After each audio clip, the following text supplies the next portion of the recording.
Righting the wrongs of history, Georgia is now paying reparations 70 years after a federal program took land from black homeowners to build freeways and universities. About 40 families of color here in Las Vegas were impacted. Matt Pearl shows us the consequences of the federal program and what's being done to fix it in our Two Americas segment. Athens, Georgia hardly exists without the University of Georgia. The largest school in the state holds nearly 40,000 students. It is an institution. Around town are reminders of what institutions can bring and what they can take.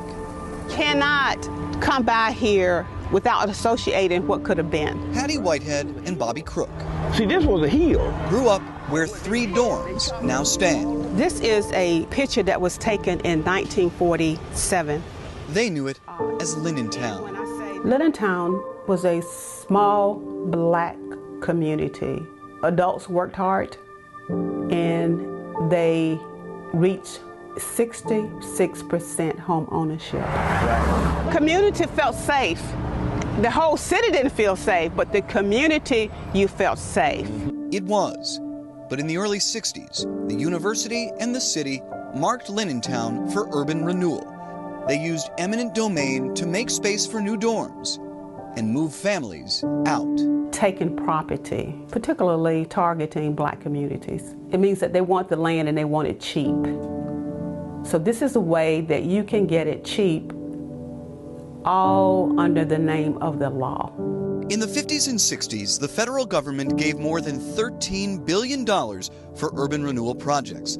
Those projects moved out hundreds of thousands of people, largely people of color, in all but 7 states.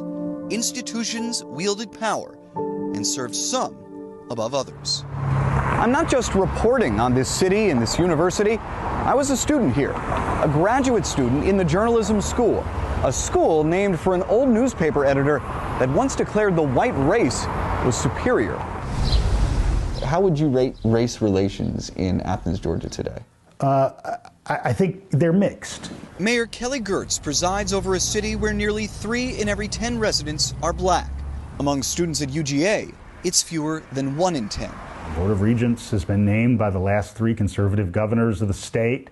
I think there are times when they've not wanted to touch these issues with a 10-foot pole. But it's not just campus. It's the lack of affordable housing. It's the bar downtown called General's that until last year was named for a Confederate general. It's the first site off the highway being the Plantation Buffet.